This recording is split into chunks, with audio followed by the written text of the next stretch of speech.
Ladies and gentlemen, we are back once more to witness our Super Smash Bros. Roster take on quite a titan in the esports space. I'm Chris Clayton, and I'm joined once again by Benjamin Kincaid for the first time this semester as we are preparing for NACE Varsity competition, Shenandoah University Smash Bros. Against Full Sail. Two very, very strong teams that should make for a pretty awesome matchup tonight. Yeah, no, this is going to be one of those matchups, right? This is two very, very strong Smash Bros. Teams, performed very, very well last semester. Both teams, I believe, going, I want to say 6-1 around there. They were absolutely studded. But yeah, this is going to be a tricky matchup, right? Because Tuesday, it was a little close, right? We had this Snake player come through. I can't remember who we were playing on Tuesday. Thomas More, that's correct.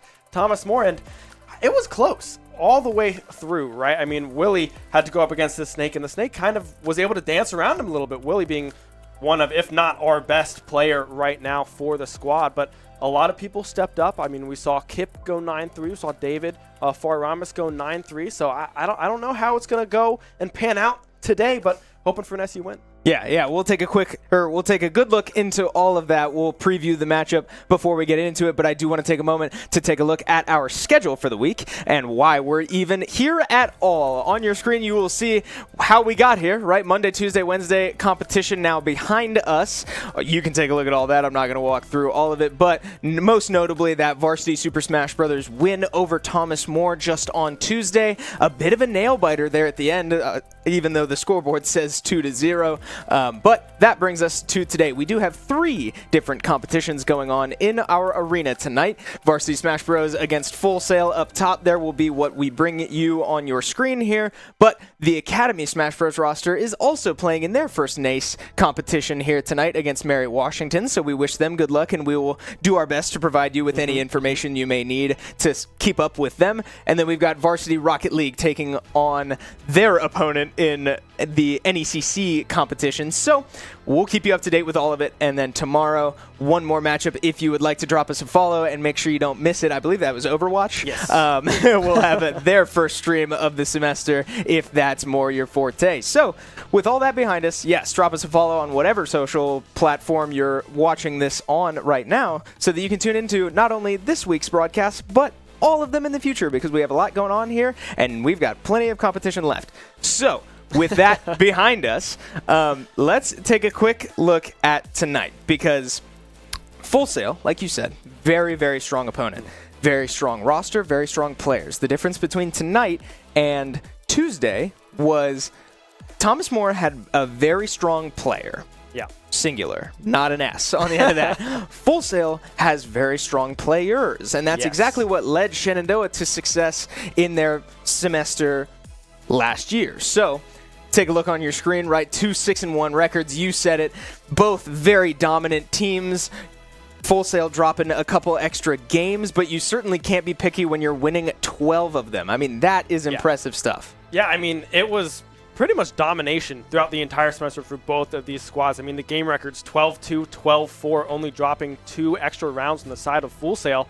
I mean, these teams are very neck and neck when it comes to statistics, right? I mean, the win-loss is a 6.0, and the game win-loss, I mean, just those extra 2 rounds that weren't dropped on the side of SU, giving that 6 ratio over the 3-2 Full Sail. But, I mean, when you look at this group as well, it is stacked, right? I mean, FIU is another great school. ODU as well, very, very strong in the Smash Bros scene. And we play, I believe, all 3 of them in the first 3 weeks, if I'm not mistaken. It might be a little mixed out through there, but it's a tough start to the season.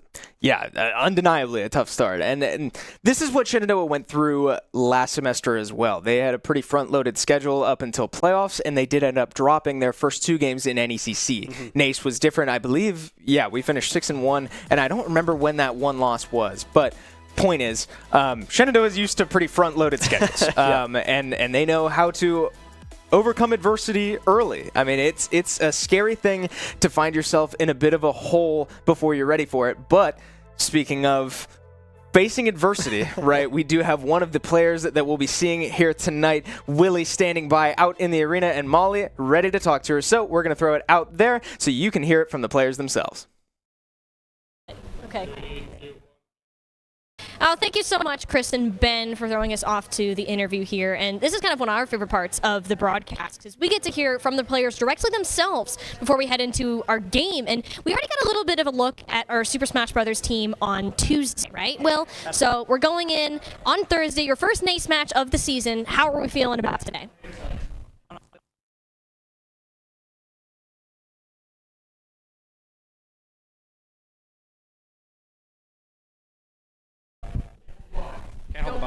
All right, don't know about him.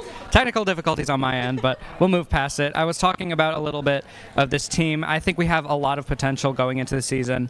I think overall this is a very amazing group to work with, and I'm really happy to have the opportunity to compete with them again, and I think this NACE season is going to be a lot of fun for us.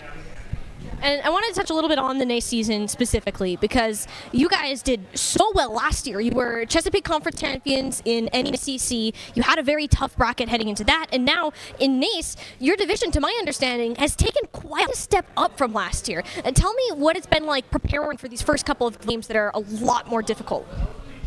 So it's actually really interesting because I have this strategy that I tend to do where I will often try and scout out the teams beforehand. I'll look at like the social medias of the teams. I'll try and find any information I can on the players just to get a general idea of what we're going up against.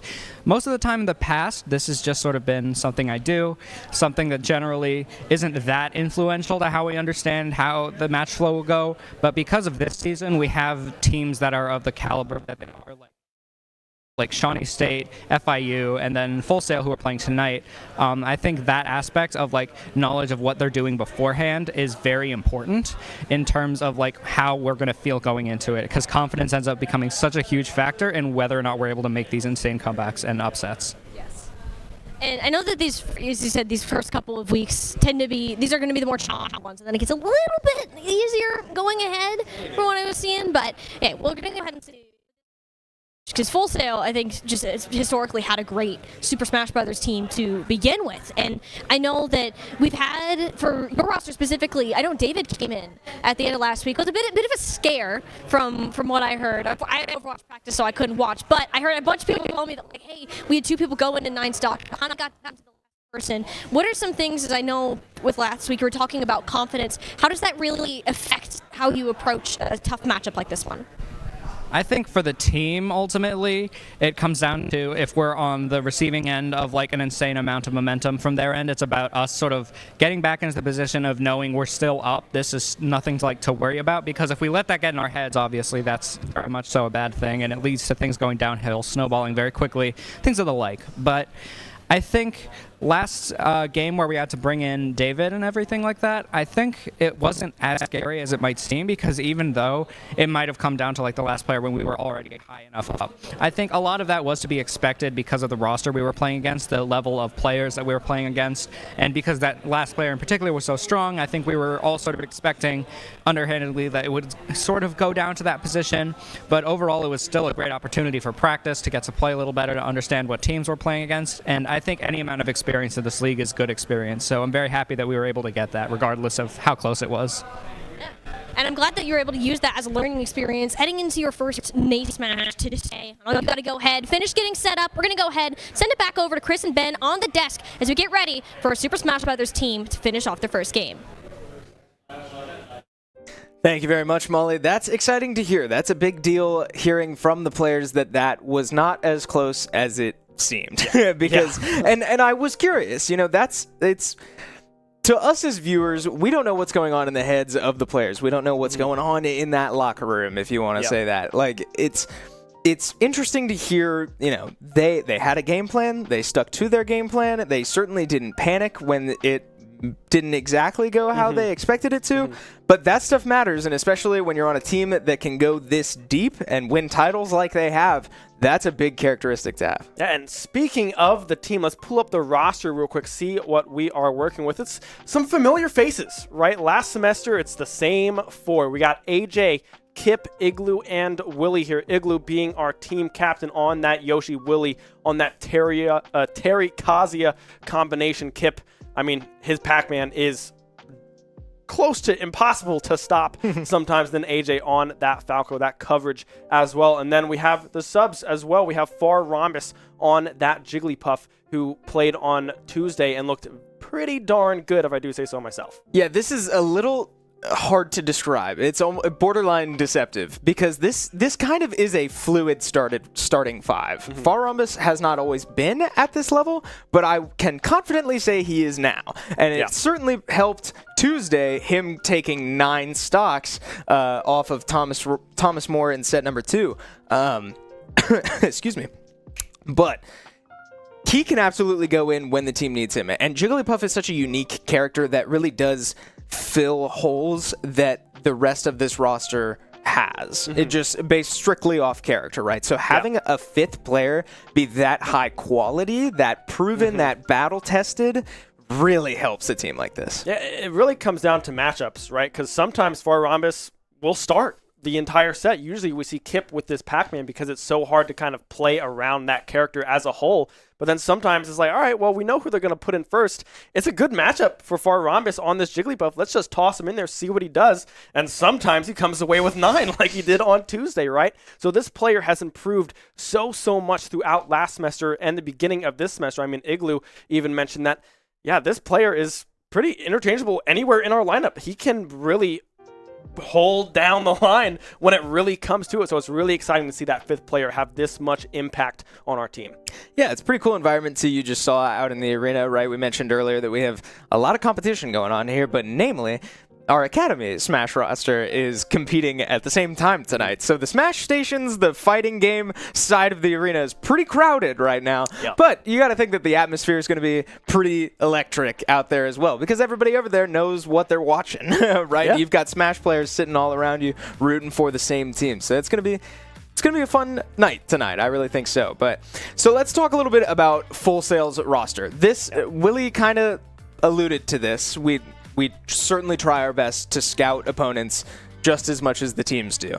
And Full Sail makes for an interesting situation because we looked last semester, right? I mean, week 1, it's almost impossible to know what you're getting into because you don't have any current Definitely go off footage data to go off of. So naturally, we looked to last semester and we saw what looked to be a Rob, Bowser, and a Lucas and a Byleth, presumably. So that's what we felt pretty confident coming into today. But now we're receiving word that we might see a Snake or a Min Min. I don't know. I mean, having a roster that deep certainly helps. We don't know if all of these players are interchangeable, if some of them are gone. If not, it's hard to say, right? That's the week 1 question mark. But that's kind of what we got coming into today. Yeah, and I was talking to FarRhombus at the end of Tuesday as well. He had to play into that Snake matchup. That's where his 3 lost stocks came into. It's hard for FarRhombus, especially for that Jigglypuff, to really try to navigate that space because Snake, that's exactly where you want the enemy, right? Right up on you, your airspace, holding that grenade, holding that shield, and just waiting for it to blow up, right? And that's where Jigglypuff will often sit and stand and do a lot of his own movement to try to get ahead. And then on the side of this Min Min as well, that goes perfectly into Willy's Kazuya, right? Kazuya wants to be right up on top of you in those combo chains, trying to combo into electric, like Kevin likes to say all the time. But Min Min doesn't want to be near you at all. Far away, great range. So it'll be interesting to see if we can get these pieces put in the right spot so we can really counteract some of this counterplay with these picks. Yeah, that's the rock, paper, scissors of crew battles, right? Kevin alluded to this on Tuesday. You know, the beautiful thing is that, yeah, you might shoot random at the start. You know, one person plays scissors, the other plays rock. The good news is whoever loses that exchange, you know what's out there, right? Yeah. So we have a roster that's pretty deep. We have 5 very, very strong players that can all go in at different times, right? We certainly have our structure that we're comfortable in, but we've seen it change countless times when it needs to happen. But Full Sail is in a very similar situation, and that's where deep rosters find their value in crew battles, is these matchups when you know what you're up against and you can pick the perfect answer, or at least as good of an answer as you can come up with, to then respond, right? And that's the beauty of crew battles. It's a very unique style of Smash Bros, but it makes for some pretty fun shows like these. Yeah, it's like you said, it's fun, right? I mean, we see that first match, we're like, okay, maybe we can kind of predict how this one's going to go, but from the rest of kind of the series, it's kind of like, all right, now we're really into this strategy, right? Do we really want to put this player into, let's say, for unforeseen reason, Kazuya goes out first with Willy, right? Like, what do you do? Because is it going to be Snake first? Is it going to be that Min Min / Inkling? I know that Min Min will also bring out here and there sometimes. So it's just kind of that cat and mouse of like, all right, we're going to put this out, see what you do, and then we're going to try to play catch up if we do go down those 11 to 9 stocks or whatever it may be after that first round. But both of these squads seem very capable of coming back from behind and jumping up into those early leads. Absolutely, yeah. Certain rosters are really not meant to claw from behind. If you find yourself in a deficit, that's like worst case scenario. But I definitely would not describe either of these teams as unable to come back. I do want to talk a little bit about the order as well, because so Shenandoah has sort of this established Kipp tends to go out first, Willy tends to go in last, and everything else is matchup dependent, right? And I mean, I expect to see that today. I think Shenandoah has no immediate reason, no major red flags to try to bail on that off the rip. And, you know, we'll see set number 2 if adaptations start to come in. Maybe the opener does change. But I would expect to see Kipp go in first because Pac-Man does have this innate value of being such a strange character that you can then send him out, kind of bank on your opponent not having much matchup experience into a character like that, because you don't see many Pac-Mans out in the world, and with all those projectiles, weird angles, and setups that Kipp has on this very powerful character, it can get you out to some early leads. Whereas on the other side, we kind of expect Full Sail to go for a similar approach in sending out Rob first, would be my guess, would be I think a lot of our guesses, because Rob is also pretty unique in the sense that he can take stocks at such random percentages. He has so many kill confirms in all different stages of the game. So both of these teams kind of have similar opening strategies, and we'll see which one comes out on top, but I think the first matchup will really set the tone for the rest of the series. Yeah, no, I mean, for sure, this first kind of go ahead is like, all right, let's see what happens, but if we do see a change, I think it's going to be the attempted at a call. You know, of like, all right, we're going to bet everything on maybe this is what you're going to do, kind of like this snake is going to go first if it's not this Rob, and we're going to try to put something that's going to work really well into that matchup, right? So that's kind of what we have seen in the past from this SU roster when they do switch up kind of their orders. It's just a straight up call. Sometimes it hits, sometimes it misses, but I mean, the team does, Igloo does a pretty good job at really figuring out, all right, what are these best matchups, and kind of playing that chess game behind the scenes as that captain. Yeah, that's where experience matters more than ever, is when you're put in an uncomfortable situation. Yeah, maybe you do take a risk and try to swing for the stars, make a really hard call out, and boy, does it fall flat.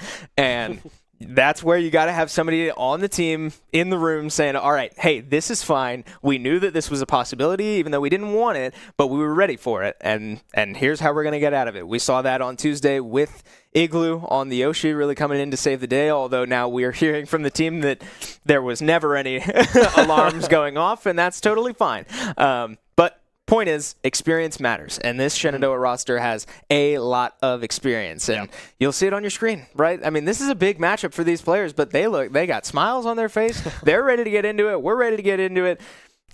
It's going to be an exciting night. Yeah, I mean, I can't wait. I mean, we see Kipp there sitting in the chair, give a little stretch of the neck there, just kind of getting loose, staying warm, right? We saw him sitting in that arena as well, so maybe hopping into game here shortly, trying to get that lobby all set up. I do want to point out one other character that this Full Sail team has is this Lucas, right? We had a demon of a Lucas last semester. That's true. And Kipp pulled through big time, right? So if this character comes out, we kind of know how to work around it, but it's just kind of dependent on how good is this Lucas really going to be, because last semester, it was a problem last semester. I cannot remember what school that was. I remember the player's name was Smash Bros. Yes. Smash Bros, the Lucas player, and it was early in the NECC bracket, but I cannot remember what school that was. But point is, that, to put it simply, was one of, if not the best Lucas player I've ever seen. Yeah. And to expect that from anybody else would be a reach, but you're right, you can't rule it out, and that's the problem. We've seen this team struggle against a Lucas, and that makes it worth mentioning. I don't know that I'll ever see a Lucas that good. I mean, that was oppressive, but who knows? I mean, we know how strong this roster is. That there's nothing that I can tell you that would rule out that possibility. Right. Yeah, and that's just the beauty of crew battle. We've said it all night long thus far is that it really is just kind of that coin flippy game, right? Yeah. Trying to find this matchup. Who's hot, who's not, right? Sometimes we'll see a player come in and be like, all right, they're not feeling it tonight. And then there's a completely different player, new character, and a whole new play style that you have to go around for this second set. So it really is that kind of coin flip, run and gun kind of game, right? Try to figure it out on the fly and put your pieces in the right spot and really try to just play cool, calm, collected, and clean Smash Bros. Yeah, and this matchup too, we should be getting in fairly soon. I assume there's some delay going on that's being sorted, but that's okay. This first matchup is very important because we talked a little bit about this NACE group. It's kind of brutal. Like for as much as we sort of hype up this team as being very strong, they are. But I would say that our first 4 or 5 matchups are, I guess I don't even need to be the one to say it. Igloo, I was talking to earlier today, said our first 5 competitions are losable. And that's an interesting word. I mean, because to say that they're winnable implies that we are not favorites, and it's good to hear that they have confidence, but it's not often that you hear this team not have full faith in taking on anybody in the country, right? They have plenty of respect for teams that deserve the respect, and it certainly seems like we have a lot of teams that deserve respect in this group. Yeah, I mean, our team has, like you said, they've been favorites a lot of the time going into some of these matchups. I mean, Willy, our Kazuya player, I believe just placed top 4 in the DMV area. I believe so, yeah, power on rankings. this Kazuya-Terry combo that he plays. So we have a star-studded roster here at SU. I mean, I think Kipp as well, I believe I heard him saying in a meeting earlier today that he has a winning record against everyone but Willy in the DMV area. Crazy how that works. Which is insane, right? Everyone but his teammate he has a winning record against. So this team has been all over the place, traveled, and just individually have performed very, very well out there in that kind of public area. Yeah, and if you were able to tune in on Tuesday, you might have heard this as well. We've seen Kipp go toe-to-toe, go the distance with Willy regularly. Yeah. Because these players really sharpen each other. And we hold events here from time to time, and it usually ends up with some combination of usually Igloo, Kipp, or Willy. They tend to be here the most for those types of events. And some combination of those ends up being in the finals. And most recently, it was Kipp, I think, in winners finals of Stars and Spikes. Stars and Spikes, went 5 games with Willy, ended up losing, came back in grand finals, went 5 games with Willy, all one stock. Yeah, I mean, blow for blow. And Willy does tend to come out on top, and there's a reason he's ranked as highly as he is. But boy, Kipp and Igloo can both absolutely hang with him regularly. Yeah, that was a really fun tournament, right? Because I think then Kipp went down to Igloo, and they went 5, right? Yeah. They went 5 rounds in that lower losers, I think, final was that matchup there for them. And that was, I mean, I don't know how they do it, because when we look in this crew battle, we're like, oh, Willy is the best. Sure. Right. Yeah.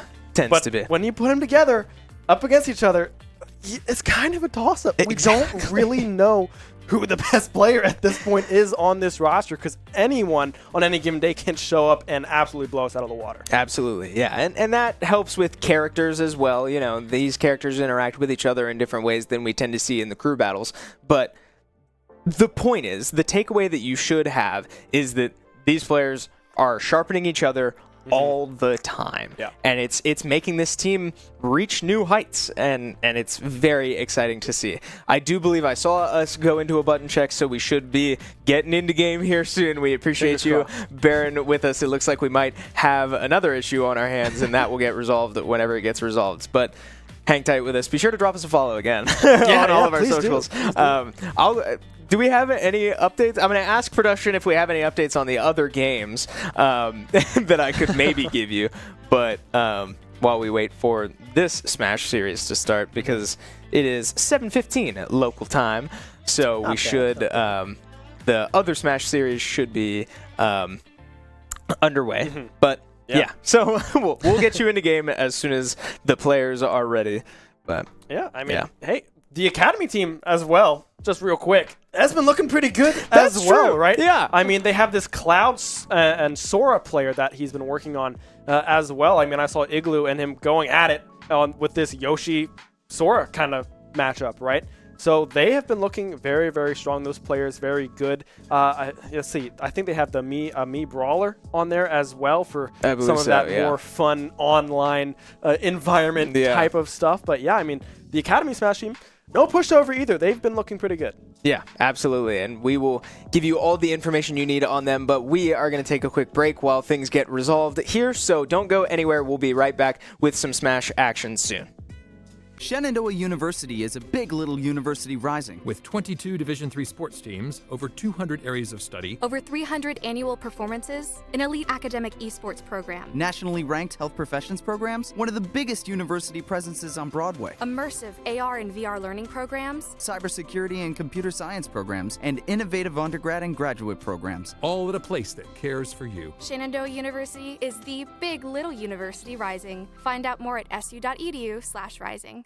We have the Esports Arena right here on campus in Winchester, Virginia, and this facility acts as the hub for all esports activity at Shenandoah University. Students are able to use this space not just for competition and practices, but also as a living learning community and a sandbox for them to come and explore and practice and try out things related to and through esports in the gaming industry so that they're getting that hands-on learning and the skills necessary to help them find a career by the time they graduate. We also have the professional level broadcast production booth where we do all of our broadcasting and production, from casting of our games that we play right here on campus to working with outside entities to record footage for them as well. In addition to the space that we have here in the Esports Arena is the Esports War Room. Our students get to use that space for studying, but also outside projects. So our students get to use this space for professional development and the academic side of our esports program, which is such a critical component to go with that competitive element that we have.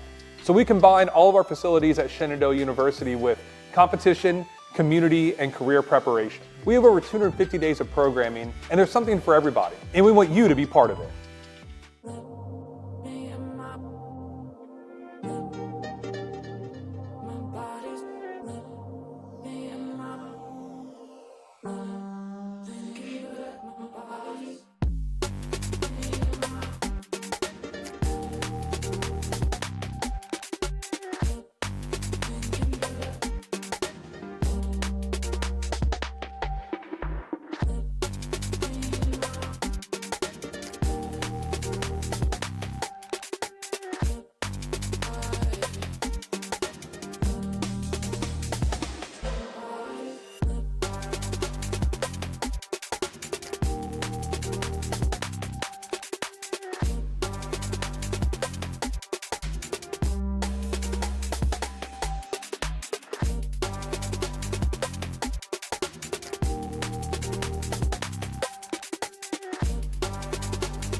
Thanks for bearing with us. We are back. My name is Chris. That's Ben. We don't have much time to talk because the players are getting ready to go. We do have our first matchup on our hands. It will be Pac-Man against Snake. So, kicking off NACE competition week 1, Shenandoah University Varsity Smash Brothers against Full Sail. I mean, already we can see Fern on this Snake getting some good damage here with these projectiles, with these nades onto Kipp, this Pac-Man, trying to set up this hydrant to buy himself some space to farm up that bell, the key, the Galaga as well to come through. But so far, Fern doing a great job at playing distance and keeping Kipp at bay. Yeah, I would be remiss if I did not recall what happened on Tuesday, right? We saw a Snake really take full control against Shenandoah, but I would also be remiss if I didn't mention that the one player that I don't believe ever saw the Snake was Kipp. Or I think when he did, he only had one stock. So, an interesting matchup here because we didn't really get a preview of it like I might have expected. But nonetheless, right, pretty equal percentages.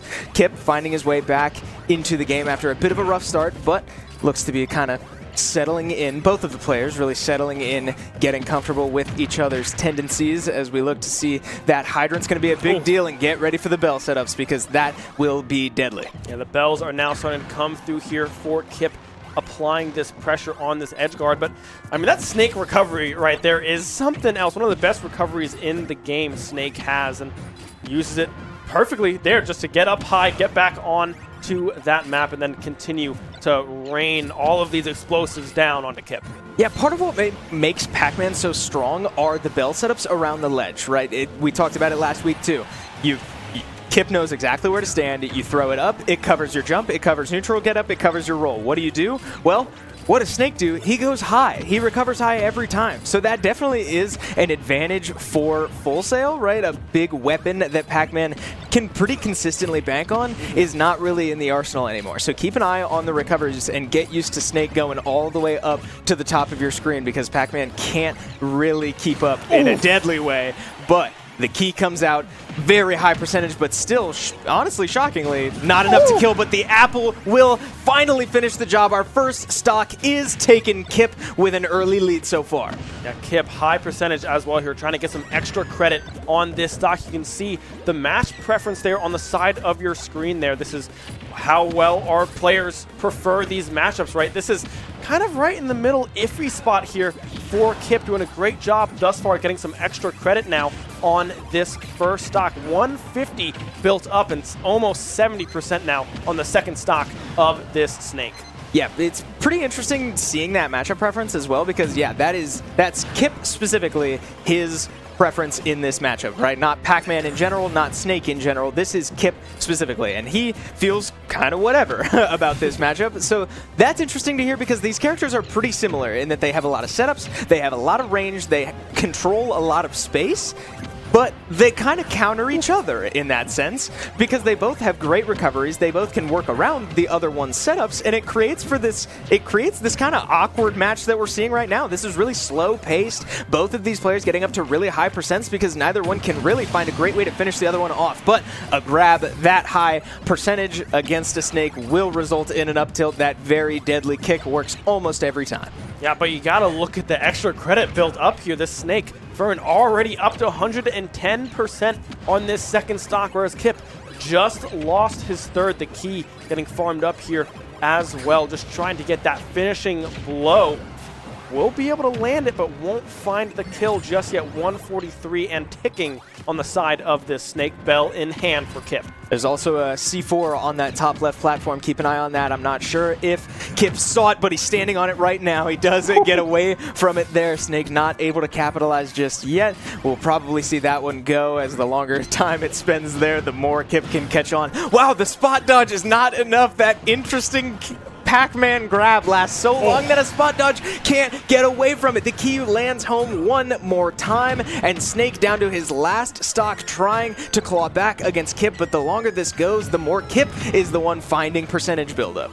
Yeah, 39% now on both players here. Kipp doing a great job opening up yet again for SU, trying to find this key. I think is holding Gallagher right now. Yes, we'll toss that one out there. We'll have to farm up something new, but Burn trying to get anything going, but right now, I mean, Kipp has been spacing himself and using those shields almost to perfection to keep themselves alive here in this first one-on-one set. Yeah, keep an eye on these hydrants too, because I think these hydrants are really affecting Snake more than I personally would have anticipated. But it does make sense because the grenades don't go through the hydrant, right? Yeah. They don't explode on the hydrant. They don't go through the hydrant. That's a heck of a barrier that Kipp can just build for himself that then Snake has to do something about, or at least wait out the stun finds its way home all the way up top. But again, just an awkward aerial character. Pac-Man doesn't have much kill threat for as mobile as he is, but man, all the explosives are certainly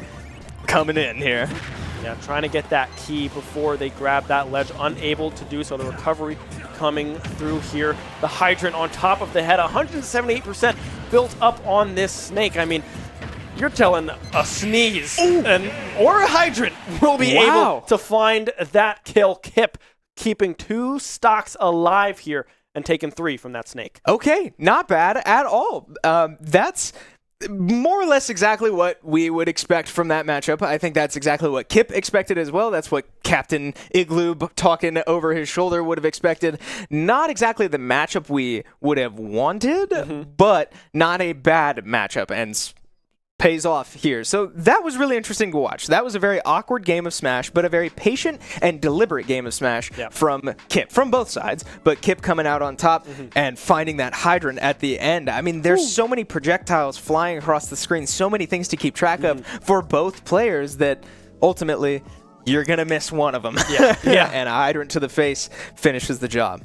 Yeah, and throughout this matchup, right, the thing that really got Kipp ahead here was that first stock. The extra credit that was being built up, that third stock was lost, and Snake was already onto 110% on that second stock.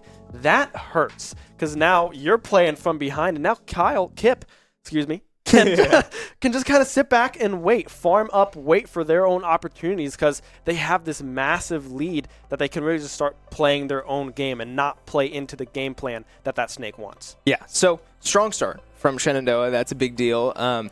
I'm not sure who Full Sail would send out second here, and I think only really time will tell, but I don't know. Strong start, right? It's more or less what you want, and especially in a series like this. Oh, I do want to point out, too, Kipp was all the way up to like 130% by the end of that. That is now wiped. Kipp gets 2 very clean stocks, and that was scary territory. I started to say it right before that match ended, but it didn't end up mattering. That Kipp was at kill percentage for a while. Snake up tilt kills shockingly early.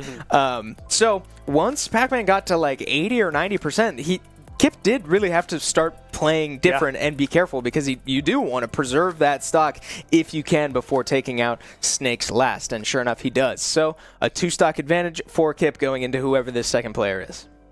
And who is that second player? Well, I have I don't no know. idea, right? I mean, maybe it's this Rob to come through. I'm not sure what that matchup looks like for Rob. I don't know how even that. I don't know if you have any insight on that one, but I mean, maybe it's that. Maybe it's the Min for some more range. I'm not entirely sure here. Yeah, so I guess that's a fair point. We did say that we kind of thought Rob might go out first, and we didn't. I didn't even really put that together, or he didn't.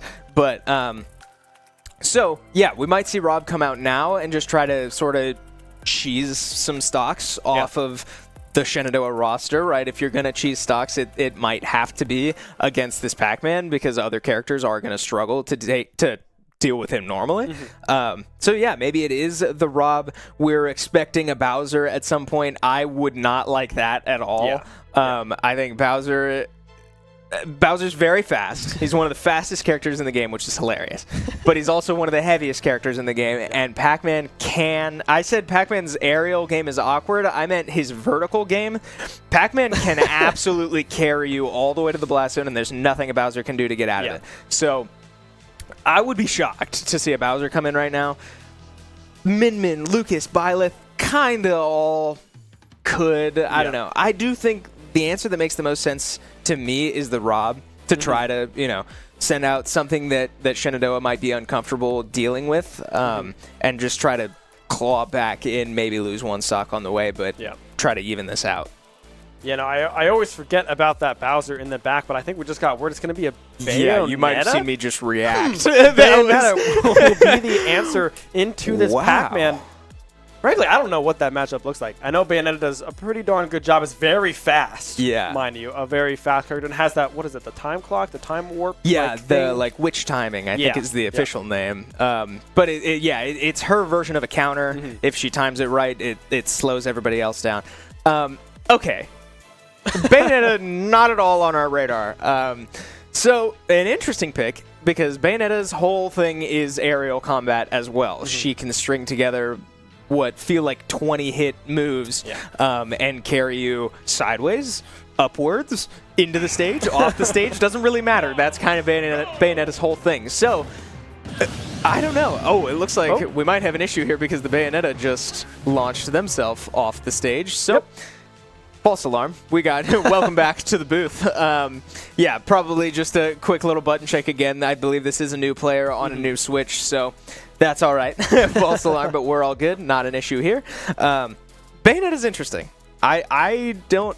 It's so hard to describe Pac-Man matchups because of how weird this character is.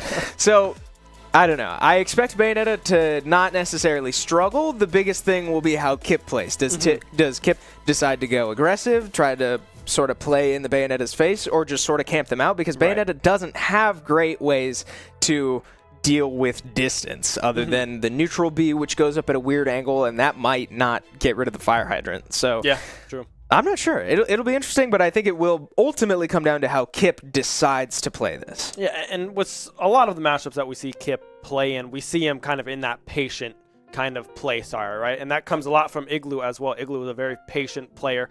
Can be aggressive at times. Same with Kipp here on this Pac-Man, but Bayonetta, it's hard because you get punished by hitting her a lot of the time. You hit her, so all right, I'm going to start my combo, and now you just kind of have to sit there and watch her fly you up and up and up towards that blast zone until you eventually die. So it'll be interesting to see if Kipp does go for that aggressive play style and really try to jump out to an early lead, or rather tie it up at 2 stocks apiece. Yeah, matchup preference looks very good here for Kipp, and I think I agree, right? That is more or less the conclusion I came to after fumbling for about a minute. But I think it does make sense, right? Kipp can kind of play his own game and choose what his own game is. And so we see so far opting to play a little bit more aggressive. Bayonetta not really able to find a hit just yet, but keep an eye on the hydrants once again. I'm not confident that Bayonetta has a great way to deal with the hydrants, but a great call out there by Kipp to just chase the roll, and he will find his way home. Goes for the side B. It won't quite land. I'm not sure that would have been enough to kill, but would have been a nice little bit of percentage. Nonetheless, 124 on this Bayonetta so far. Yeah, I mean, 124 built up. And here is the combo that we see all the time. It was dropped there. Kipp able to get out of that one just barely. But that's kind of what we see. You have this cool little twist that looks really, really cool. And it goes on for quite a while, right? Oh, that bell just barely missing there. Kipp almost able to snatch that stock away from this Bayonetta. The grab coming through. Now, this might do it. Question mark. So when I was thinking to myself of ways that Bayonetta has to deal with the fire hydrant, the only one that really came to mind were smash attacks. And it's not a great option, which is why I didn't mention it. The smash attack comes through there, hits the hydrant, Kipp gets another one down, and it comes back to bite Bayonetta and lose a stock. So Kipp looking very comfortable so far, and Bayonetta once again just kind of struggling to find a way in. Kipp is really building these barriers between. Look at that. The Bayonetta gets on the same side of the hydrant, and Kipp runs for his life to the other side, right? He can sort of turn this on and off depending on the situation. Oh, but here comes a witch time. This could be a combo, but it's dropped once again. The air dodge out of it, and we're right back to a neutral state. Yeah, those two scary moments so far in this matchup where that combo was a potential but was just barely dropped at the last second by the Bayonetta. Kipp as well doing a great job of getting away from them. The side B will come through, and that will confirm the kill now. Kipp 95% on the second stock, and one stock remaining for this Bayonetta. Yeah, I really can't put into words how good this looks for Kipp, because as much as we talk about these Bayonetta combos, not all of them are kill confirms, right? Bayonetta needs a couple of these combos to really find success in a full-length game. This isn't even a full-length game, but in order to take stocks, it's not as simple as finding one combo. This isn't a Luigi or a Rob or whatever, but so far, this Bayonetta has found two, dropped them both, and loses all three stocks for it. Kipp at 100%. That gets washed away again. The players shocked, surprised, but probably not really, as they find themselves up now 5 stocks, 11-6, going into player number 3 for Full Sail. Yeah, I mean, that was just a Pac-Man Kipp masterclass, right? I mean, the spacing was absolutely perfect, getting out of those combos as well, and I mean, those bells, man, when they hit pretty darn hard. Yeah. And that was, I mean, the side B as well. I mean, he knows every which way that players are going to be launched off of that bell. And yeah, a great start right now for SU. Yeah, undeniably. And now I do, I didn't have the answer right when we heard that Bayonetta was going in, but after working through it, I did kind of come to the conclusion that that's not a great matchup. And I do have to question that decision into Pac-Man, and now we see the results, right? I don't need to question anything anymore. Yeah. It didn't quite work out. So an interesting choice, an unfortunate choice, but I mean, what did we talk about during the pregame? Sometimes you got to take a shot. Sometimes you got to swing hard to try to take down the greats. These are two great teams, and they both know that undeniably. So that one does not go Full Sail's way, but this is still a full series. Full Sail still has 2 players left that can get anything done that they need done. Yeah, so we didn't write down the Bayonetta, right? We were unsure if that was going to come through, right? So let's see. We have maybe a Rob, maybe a Lucas. The Min is still kind of lurking in the shadows potentially on this Full Sail roster. But, I mean, what do you do when Kipp is this on fire, right? 2 stocks still remaining, pretty much getting that 3 stock against that Bayonetta there. I mean, it's hard to really find the answer. Maybe it is this Rob. You have to maybe just force it and see if you can get those gimmick kills, like you said earlier, with the gyro, with that neutral air, and just try to combo that into something crazy. But yeah, we'll just have to wait and see. Yeah, if I was a gambling man, I feel like I would send the Rob out again for the same exact reason that I said I would send the Rob out last time. You're in the same situation, but a slightly more dire one now. Right. I think you said it. Kipp's on fire. How do you put out the fire? You need somebody to kind of go in and sort of shock Kipp a little bit, catch him off guard with a weird Pac-Man-like character. Yeah. And I think Rob fits that criteria, although Rob is a very popular character, but he's popular for that reason. So I think the answer is Rob, personally. I would be surprised to see Min come out any earlier than Kazuya. I really think that's the ticket. If they have the Min. I mean, I guess the big question about all of this now is, are any of these characters even what we might see? Who knows? But we did just receive word Yeah. of who we will see next, and it is the Bowser. Now, what did I say before the last series? I don't like this pick either. Just personally, as somebody who is openly and obviously rooting for Shenandoah, I don't think this is the right move for Full Sail. I think Pac-Man can absolutely deal with a lot of what Bowser has, but I think Bowser is a slightly better pick than Bayonetta because Bowser can deal with the Fire Hydrant, can sort of close these gaps. Again, this is a very fast character and a character who is hard to kill nonetheless, but you see it on the left side of your screen. Kipp agreeing with me. Yeah. I mean, like, it kind of speaks for itself. This is a heavy character that Pac-Man can work his way around if he needs to. So we'll see if he's able to, but so far, Bowser not letting him have anything just yet, right? A lot of up Bs out of shields, pretty defensive play out of the Bowser, and I think that's what you need, both into Pac-Man and in this type of situation in a crew battle. Yeah, I mean, 81, 90% now built up onto this Bowser. A comfortable 60 here for Kipp, and yeah, listen to that music, right? You know what that's from? Persona? Persona 4. Perchance? Yeah. P4, great game. Highly recommend you pick that one up. I'm playing through it right now. Very, very good. Yeah, great game. Strongly recommend. But enough about the music, right? Music sounds great. You'll hear it for the rest of the game. And you hear it a lot, actually, when Kipp picks this stage. But point is, Kipp up 5 stocks, has taken 6 so far. Now, this has been a slow start to the Bowser game, but again, more or less what we would expect, right? Kipp is going to play this a bit slower to try to sort of space out this Bowser. Does find the Hydrant. It does not get teched, and Bowser can't recover. So, losing that first stock, Full Sail on the back foot. 5 stocks remaining. Bowser just trying to find a way in. Yeah, Kyle, Kipp here doing a great job at just playing patient, right? Getting in the face of this Bowser when it is needed to get that space. But Bowser, as well, doing a great job at getting through those fire hydrants, getting some damage down as well. Trying to find that edge guard, keeping Kipp off of the stage thus far. A dangerous recovery, but the grab and the little belly flop there will connect, but unable to find the kill just yet. Kipp builds up to 153%, somehow still alive. Oh yeah, Kipp really struggling to get back onto the stage here. A couple right decisions out of Bowser, but one wrong one means Kipp is right back on stage and racking up percentage. Wow! The forward tilt connects right into the Hydrant, and the forward smash is guaranteed. Bowser wasn't ready for it, couldn't tech off the forward tilt, and Kipp is going for it all. Can't quite finish that combo, but Galaga's gonna start another one. Kipp is on fire right now and just trying to put this stock away before losing his. He's at 150. So keep an eye out for every hit that Bowser lands. I would think the next one, no matter what it is, could probably finish Kipp off, but boy, is it hard to hit this Pac-Man at all. I mean, Kipp just came out swinging there. The Bowser as well, trying to just find that finishing blow. The bell connects the side smash. Oh my goodness, how do you do that? Yeah, massive pop-off there from Kipp, and that's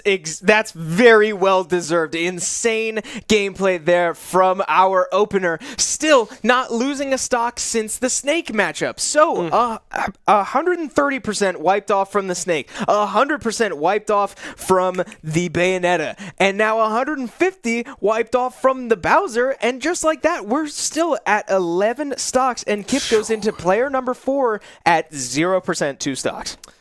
Yeah.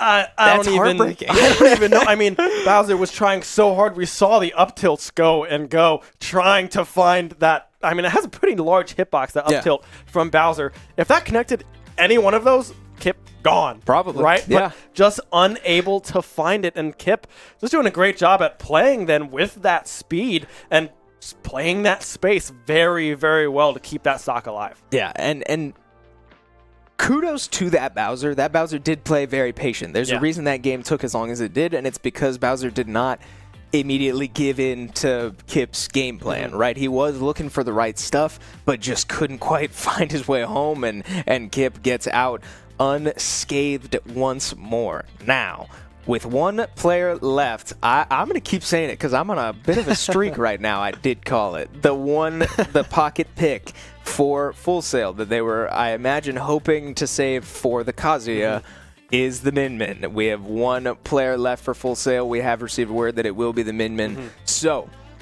again, very interesting, very unique character. I'm not entirely sure how this matchup goes, but I know that Pac-Man doesn't necessarily struggle with the range game, right? And that's Min-Min's whole thing, is when it comes to spacies, people that space you off of them, Min-Min is untouchable. At the top, they're so good at keeping distance between you and them. So, can Pac-Man get in? Does he need to? Who knows? Yeah. But this is the last stand for Full Sail in set number 1 here. Yeah, I feel like in this matchup here, we're going to see a lot of them on the opposite sides of the stage, right? Min-Min can pretty much stretch almost the entire stage with some of their attacks, and then, I mean, Kipp might just want to farm up a little bit, right? Trying to find this bell. I mean, you can already see the range coming through from this Min-Min. Very strong, very oppressive, already built up to about 50% here on this Pac-Man is Kipp, but mind you, it is 11 stocks to 3, right? Kipp has been having an absolute day as now he finds the combos as well. Oh, I don't think they make it back. I don't think so. Wow. Yeah, I mean, Kipp already swinging a stock off of this Min-Min. Okay, so that's insane to me because this Min-Min was playing great to start this. Combo after combo, just keeping Kipp at bay. What do? They go for one smash attack that Pac-Man was able to spot dodge, and they lose an entire stock for it. They messed up once and lost an entire stock for it. So keep an eye on every single one of the moves you see out of Min-Min, because if Kipp is able to get a read and make a call on any given one, it might just mean you see another stock. But finally, Full Sail able to get the response they've been looking for since player number 1. Stock 2 taken off Kipp, and every one of those matters. But, I mean, I think that's might be it again. Min-Min's recovery is not that special because this character isn't used to being put off stage. A bit of a call out there, but missed punishes both ways. And now, again, back to a neutral state. Low percentages both ways, but Pac-Man finding his way into close range, close quarters combat is certainly where Min-Min is least comfortable. So, as long as we see this on our screen, that's a great sign if you are a Shenandoah fan. I mean, 77% already built up on this final stock. Kipp trying to get aggressive there, but unable to land it. The grab coming through. The bell is ready. Caught by the Min-Min. Will be able to land that one, but won't be able to combo that into anything further. Both players now, Kyle, going off the stage. Kipp will be able to find that one. Min-Min unable to recover. 12 stocks. Wow. One player. His name is Kipp. How about it? I mean, if you told me that that's how this series would start, I simply would not have believed you. These are two very strong teams.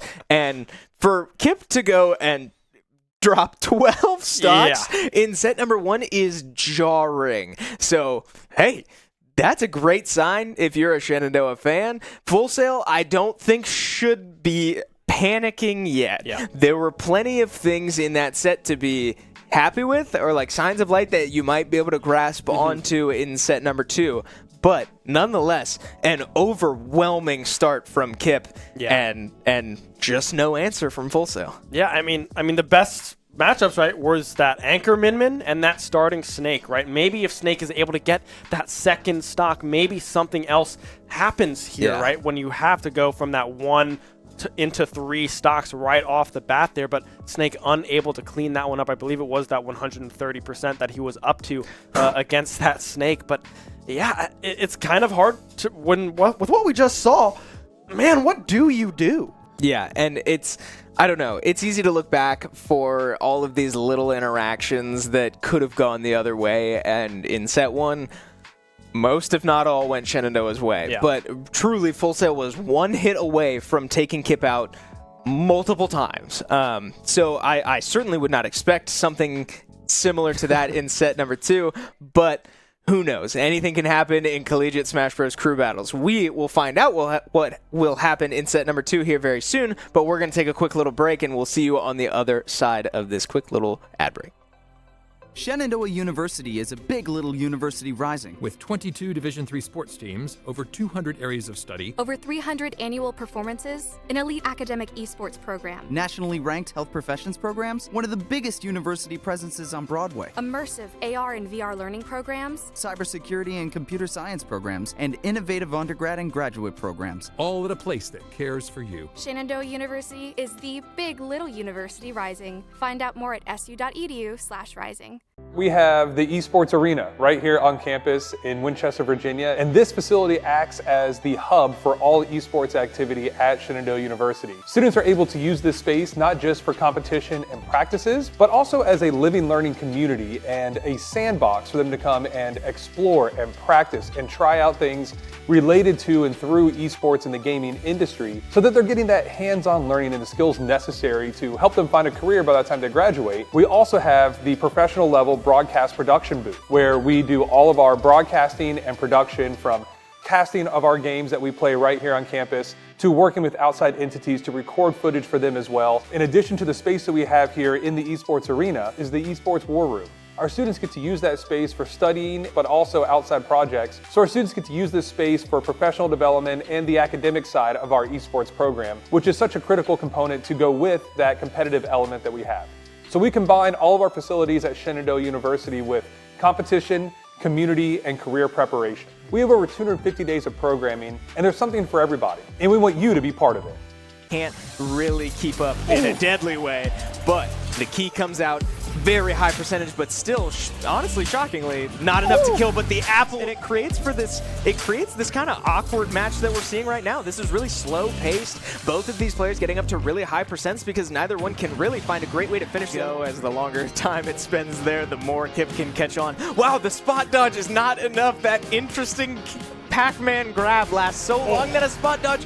Recovery coming through here. The hydrant on top of the head, 178% built up on this snake. I mean, you're telling a sneeze or a hydrant will be able to find that kill. Kipp keeping 2 stocks alive here and taking 3 from that snake. Okay. Bayonetta, the grab coming through. Now, that might do it? Question mark. So when I was thinking to myself of ways that Bayonetta has to deal with the fire hydrant, the only one that really came was a potential, but was just barely dropped in the last second by the Bayonetta. Kipp as well doing a great job of getting away from them. The side B will come through, and that Ouija or a Rob or whatever.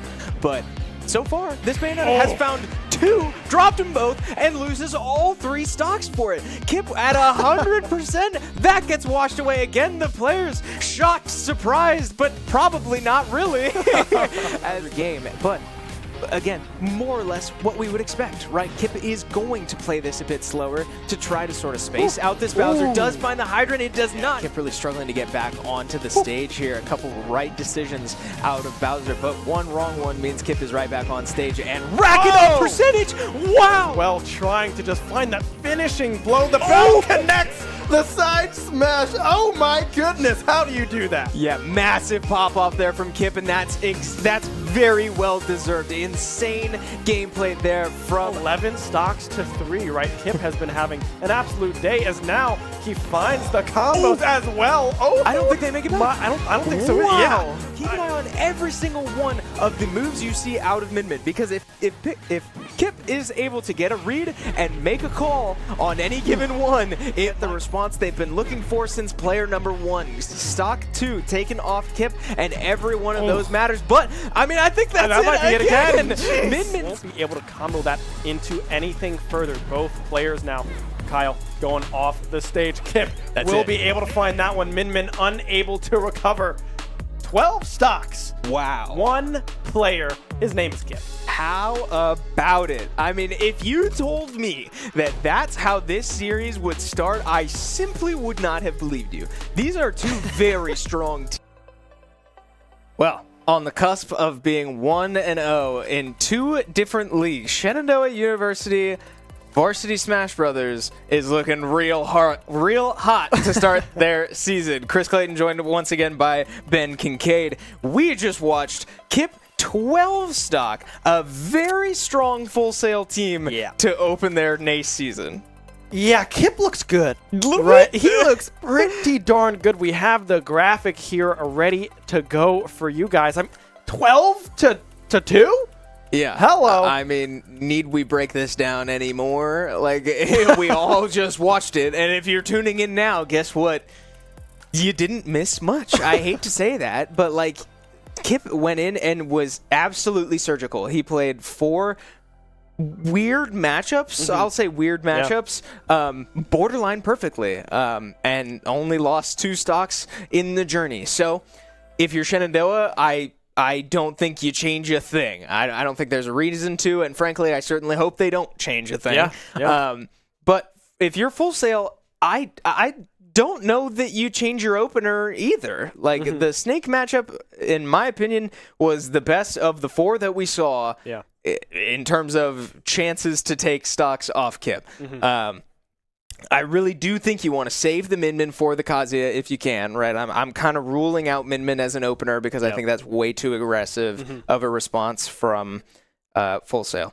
And the Min Min as a character, didn't look super overwhelming for Kipp to deal with. So where does that leave us? Well, I don't know. I mean, like, it's like that's Snake, the only answer. and we go from there, right? Yeah. Because if you're Full Sail, and I have no doubt they know this, because again, that's a very talented, very strong program, school, team, period.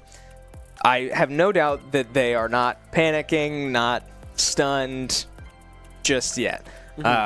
But it absolutely comes down to right now. If Kipp goes in and takes 3 more stocks without losing more than 1, you've got a massive problem on your hands. Yeah, I mean, a hot Kipp is a dangerous Kipp, Absolutely. right? And he is steaming right now. He is hot to go, baby. I mean, he is looking pretty darn good. So it's really up to this opening matchup, right?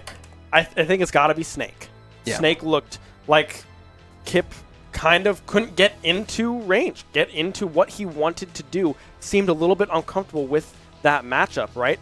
And Snake, I mean, just a few rolls here and there, into a grab, into a side smash, just a few great reads coming through from Kipp, put some stocks away, right? Yeah. So I'd expect to see the same thing to come through. I see Kipp on this Pac-Man, and I believe it was Fern on that Snake, and we'll just kind of have to see if Full Sail can have a different approach, or maybe it's just a same gameplay and different outcome from Full Sail. Yeah, I don't know. I mean, I don't know that you want to call it a salty run back, but I think that's the answer for Full Sail. And I understand that I'm a Shenandoah brain, I'm a Shenandoah student, I'm probably a little biased, but I truly think that makes the most sense. I think this needs to be Snake again, but not only does it need to be Snake, it needs to be the best Snake that this player has played today, at least.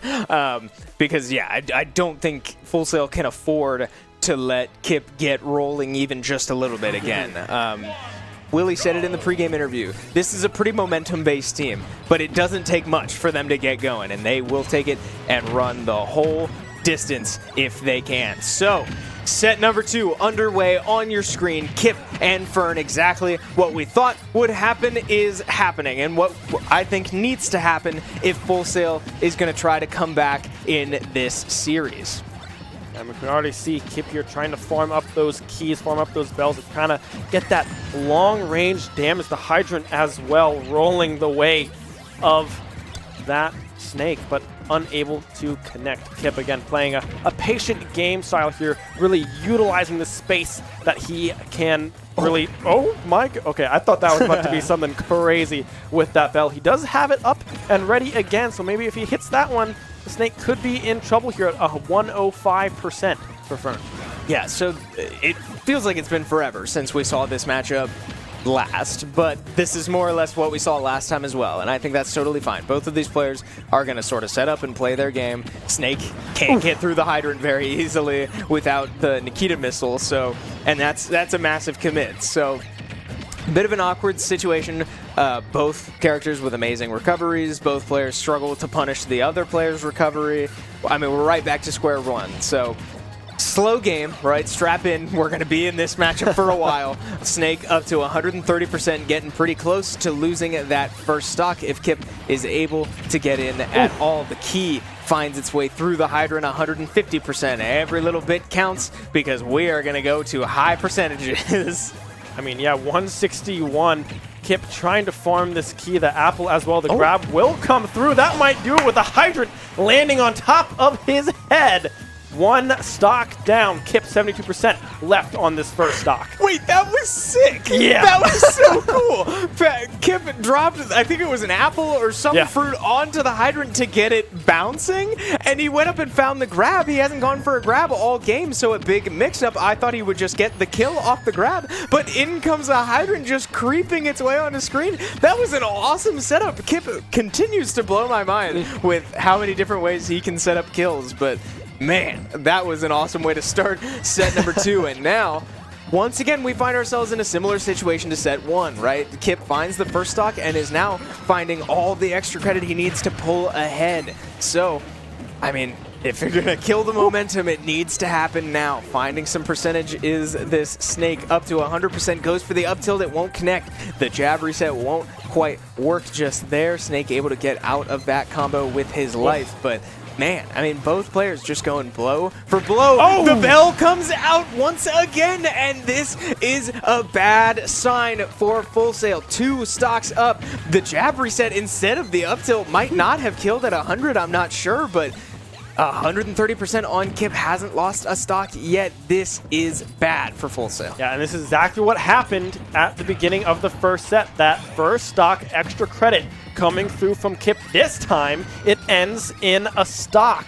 Still 147 built up on this first stock for Kipp. 30 now on the last stock for this Snake Fern for Full Sail. I mean, the hydrant getting dangerously close, but instead the nade will hit, and off goes Pac-Man. Yeah, the Nikita missile just tracking Kipp all the way up and around that platform. Just couldn't quite get away from it, and that explosion is pretty big. So 150% undeniably that the side B from Snake does a lot of damage. So back to square one, right? Very low percentage on Kipp.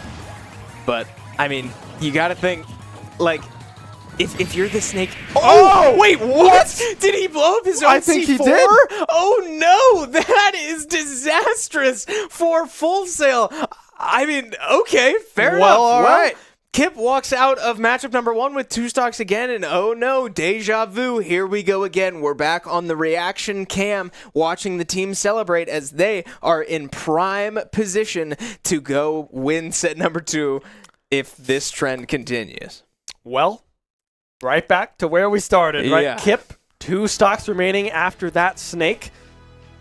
Bayonetta, maybe. We haven't seen this Rob. Maybe the Rob's not even in the building. We are unsure, but we'll just have to see what this answer is, because the Min was the only thing that we had ready, and we just got word, I believe, Kevin, just if you want to take that one. Okay, I forgot. I kind of thought it just despawned. So the Kevin, our other Smash caster, just informed us that the Snake C4 does automatically explode after 20 seconds. I forgot about that. I thought it just went away. I knew that there was a time limit on it, but that is a tough break. I mean, if that's how you're going to go out, that's a tough way to start, and especially when there was a lot of pressure on that Snake to try to get more than that off of Kipp. Rough way to end it, but it is what it is, right? You have to look beyond that. You have to shake that off for both sides, right? Yeah. If you're Shenandoah, just another day. If you're Full Sail, just another day, right? You're down your first player. That's fine. That happens. But what is the response? Well, we did receive word that Full Sail is changing it up from here. They're going to send the Min in second to try to get out of this hole. I don't know. I mean, frankly, these are the 2 better matchups that we at least saw throughout the last set. Both being able to take 1 stock. Now, Min, you got to take 2 and move on to the remaining 3 players that SU has here. We have not seen Igloo. We've not seen the Yoshi or that Samus. We've not seen Willy on that Kazuya, and we haven't seen AyeJay or FarRhombus on that Falco and the Jigglypuff. I mean, we have plenty of stuff to work with here as we hop into set number 2. I mean, Min, you gotta come up big here. Yeah, I mean, here we go again. I'm going to say all the same things I said about Snake. This is a pretty pivotal moment for Full Sail, but man, if Kipp can string combos together like that, Min's recovery is not that great, and we saw it bite Min the last time these two players met, but man, he might not even need to string you off stage. He's trying to zone off, trying to prevent the recovery. Min does find their way back, but man, so far, last time these players played each other, it was the Min that came out real hot, and then Kipp sort of was the one that had to respond. So far, Kipp started off pretty hot, but now Min the one finding the combos. So, moral of the story, both players finding success, going both ways. The apple down left, a very interesting 45-degree angle, but a deadly one, but not this time. 112% on the Min. 112 indeed. Kipp trying to find this off-stage cheese that he was able to find against this Min at the end of the last set. The strawberry up in the air. Now the side air coming through. Side air again will find the kill. 93% built up now on this second stock for Kipp, as now it's taken him on a little bit of a journey there. Good job getting out of that combo is Min. Yeah, I'm kind of surprised they did get out of that combo, but Kipp did read the jump, but the jump was still enough. So, back up to 80% is this Min, right? Still unable to find much success against Kipp's Pac-Man. Up to 90%, but I mean, we've been here before. I couldn't really tell you what just happened there. I don't know if he teched it or if it was just a hydrant situation, but point is, Kipp's alive. Finding the grab, once again, you can't spot dodge a Pac-Man grab because it lasts unreasonably long.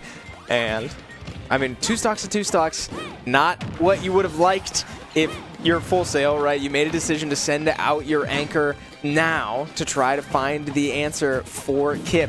Min did find a stock off Kipp last time, and they will find another one here. So, 1 stock away from putting the problem child away, right? Full Sail is 1 stock away from conquering their demons so far, right? There's a lot of players behind this Pac-Man, but you got to take it 1 step at a time, and they're on the cusp of being able to breathe once again. Yeah, 160 built up now onto this Min. 166, a very dangerous spot for Klaus here, but I mean, Kipp, 41% on this Pac-Man, was able to take out this Min at the end of that first set. We'll see if he will be able to do that one again, or if Min will prevail and an apple will connect, but won't be out. It hits again. Never mind. An apple day does keep the Min away. Good lord. Yeah, Kipp and these apples have become a more common theme throughout our time at Shenandoah, right? We're seeing more and more apples every time this team is on stream, and I think it's a great thing.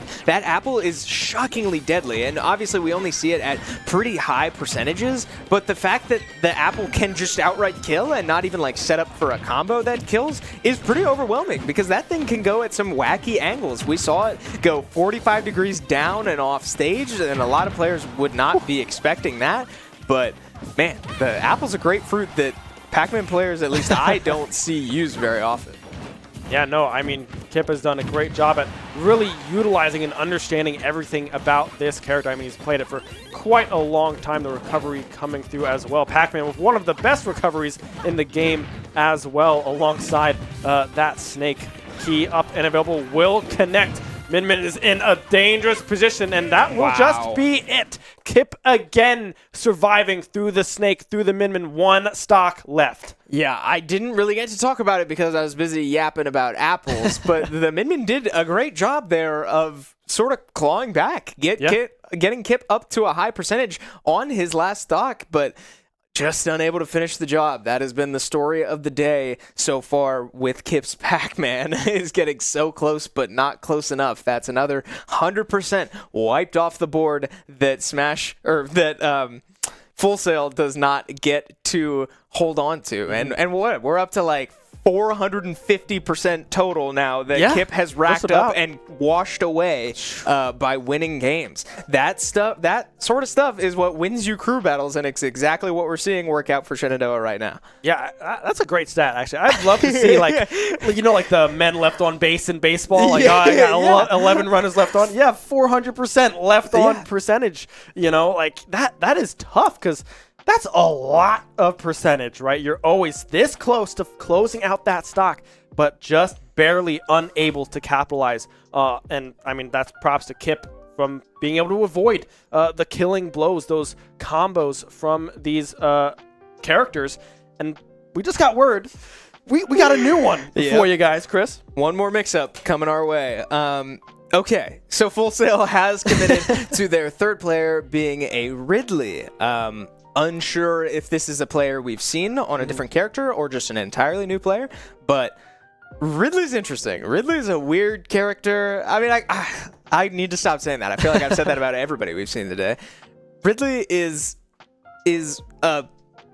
close quarters, nothing crazy about it. They've got a weird gimmicky down B that can do 50% if you hit it right at the right spot, but like you rarely ever see that. We have been told it is a new player as well, so that makes a little bit more sense, right? None of the players that we've seen already are changing up their character pool. We're just putting in an extra option on the Full Sail roster. So I'll be the first to admit, not entirely sure how this matchup will go for the Ridley. I think a big thing to keep an eye out for is the fireballs, right? Those fireballs are pretty tanky in a weird way. Like, they beat out a lot of other things. I'm not sure how they interact with the hydrant, but we might not need to find out, as Kipp once again going for it all, trying to carry them all the way across the stage, but they are able to just jump out of it and find their way back to stage, but not without taking 60% beforehand.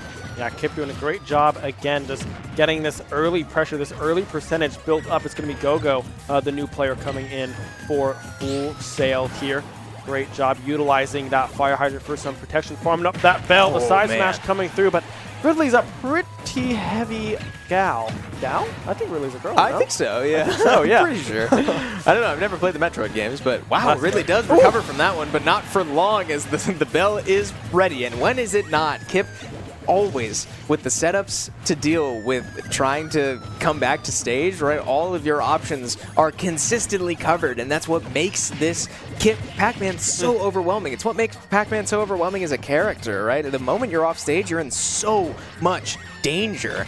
But so far, right, 30% on this Pac-Man, and every little percent matters. But once again, Kipp trying to carry these opponents all the way across the stage. Ridley does have a great recovery, so we won't really see Kipp be able to like gimmick this Ridley into free stocks. He's going to have to earn them, and he's going to have to take him the full distance. But I doubt we will see him go the full distance until maybe it's last stock, because Kipp might end up losing his own stock if those offstage interactions go awry. So keep an eye on that, but nonetheless, 75% now up onto this Pac-Man. We're going to keep counting it until that stock goes away, because that has, I mean, you said it, the stat of the day. And I mean, if it gets worse, that's criminally bad for Full Sail.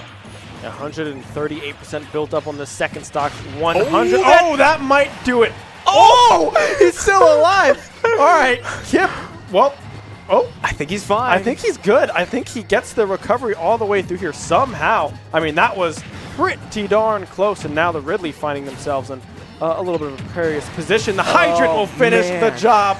137. Do we see 500% left on base? Let's find out.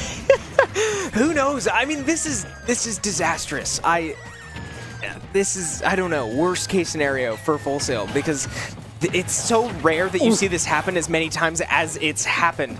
But, I mean, it racks up so fast. Even like 200% left on base, if that's the term we're going to use, would be a bad run. But this is just so unfortunate that all of these little interactions, these little 50-50s, I want to call them 50-50s, not going Full Sail's way. It's absurd. This is a good team. These are good players. But what's happening right now, I don't want to say Full Sail's getting completely unlucky. Kipp is performing out of his mind right now. But Full Sail so close, and they just might not be able to do it. Kipp walks away with 150% added to the ticker. I think that puts us up to like 600% now. This is getting ridiculous. What do you do? What do you do? This guy is on fire. We're now down to the final player for Full Sail. 1 stock left on Kipp. What is the solution? I mean, everything you throw at this guy, it looks like he has an answer. Yeah, okay. I mean, we need to acknowledge how amazing what we're watching is. Kipp is on the verge, is a 3 stock away from taking 24 uncontested stocks. Uncontested in the sense that, yes, he has lost stocks along the way, but never 3 in a batch. That's unbelievable. And I, as much as we're trying to find the answer for Full Sail and it's just not working out, I do not want to ignore or downplay how incredible Kipp is playing out in the arena right now. So, can he do it? I don't know. I mean, 3 stock away. We've seen him 3 stock people more than once today alone. Yes. So, who knows? The 1 player left could... now, we've got options, right? It could be the Bowser. It could be the Bayonetta. Those were the 2 options that looked the worst for Full Sail. And we saw Kipp's matchup preference that he was outwardly and openly most comfortable with. Yeah. Does look like it will be Bowser. Bowser again. Round 2. Will the turtle be able to succeed? I don't know, because I mean, this was a 3 stock earlier today as well, right? I mean, the Bowser again had him up to that 157%, but just wasn't able to seal the deal on him. So, I mean, Kipp, dude.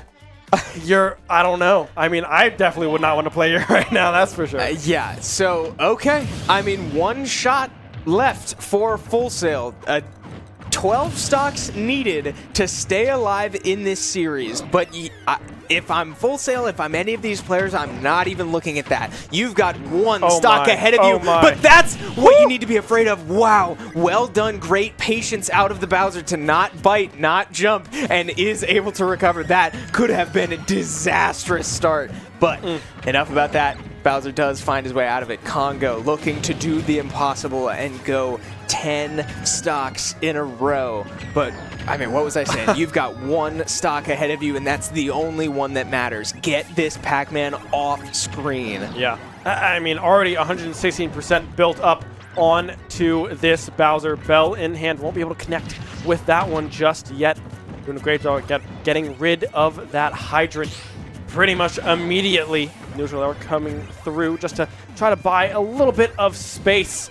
But, I mean, right now... the bell does connect! Oh, my goodness. That hydrant almost pushed Bowser right into that side smash, and that would have been 1 gone turtle. Yeah, you could tell that Kipp thought he had the stun on the release of the bell and not the landing of the bell. So he went for the forward smash. It did not connect, and by the time he came out of his own landing lag of the smash attack, there was nothing. There was no stunned Bowser left to attack. So, once again, 170%. Kipp does have that back throw, but wow, that's still not enough. Bowser's an extremely heavy character, deceptively for how fast and mobile this character is, but extremely heavy, still very hard to kill. 3 stocks left in his favor, but what was I saying earlier? The apple is enough to just kill you outright. It's unbelievable. 180% nonetheless, right? I don't mean to downplay the significance of that, but this apple is becoming overwhelming for Shenandoah opponents, and here goes Kipp again. 123% just like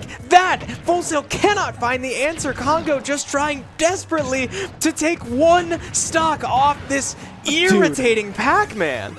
Kyle has not been hit this entire 2nd stock from this Bowser. Congo has not hit him since respawning after that 1st stock was lost. Already built up to 151%. Oh my goodness, that does a whole lot of damage when that connects in full. That apple again in preparation. Won't be able to connect with that one, and now we see Kipp in some dangerous percentage here in a dangerous spot as well. Congo almost able to find that kill off of that ledge guard, this edge guard.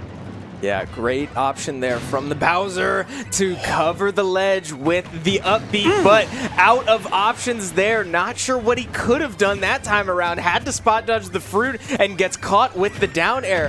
One stock left on the Congo. He finds the side B, goes up to the platform. Isn't enough?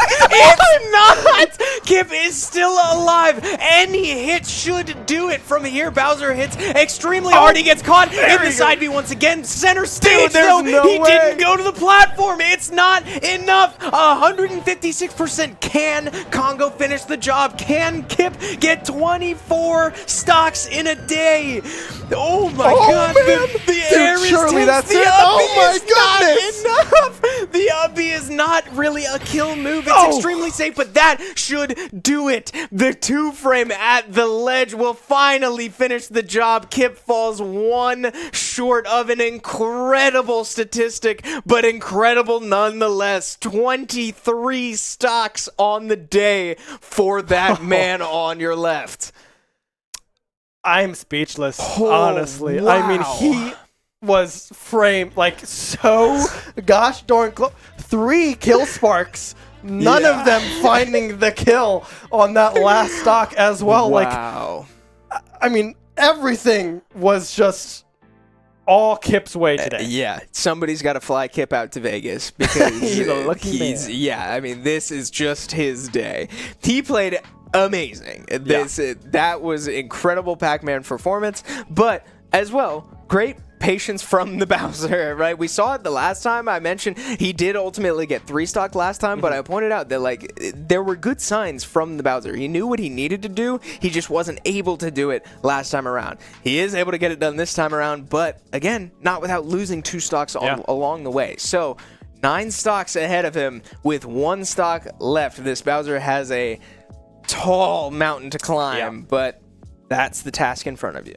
And now what does SU do, right? We've not been able to talk about really any other player on this SU roster all night. I mean, we have a Yoshi, we have FarRhombus on this Jigglypuff, which honestly is pretty nice for that Jigglypuff matchup. I know I've seen FarRhombus juggle many a Bowser off of the side of the stadium.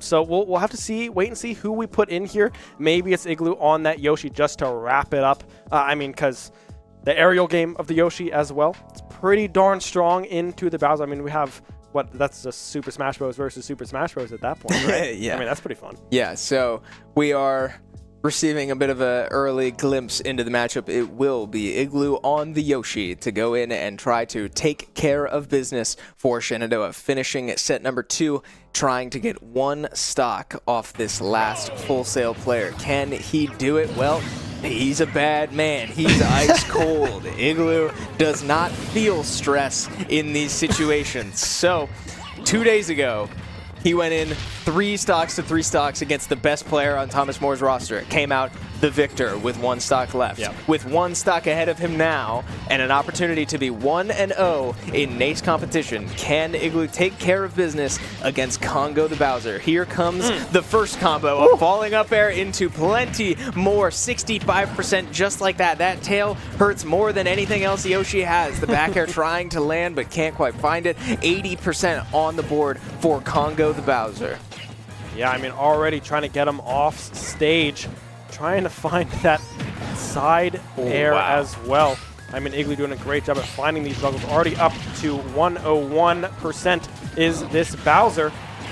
But also, Congo doing a great job at trying to get some percentage racked up to finally find those killing blows onto Igloo. Okay, keep an eye out for, I think Igloo has noticed a bit of a pattern. This Congo, the Bowser, really likes to shield. And Yoshi does have the down B that can shatter a shield in the blink of an eye. So I think he went for it there a little bit ago, but keep an eye out if that potentially comes out later. If he catches Bowser shielding, that could be the end. And I mean, we're seeing it, but he might not need it. The up tilt into up air, true as can be. Igloo finishes the job once again, taking Shenandoah to another victorious competition, 1-0 in both of their leagues. This team is something special. I mean, talk about domination, right? I mean, 2 players from SU was all it took going up against Full Sail here today, excuse me.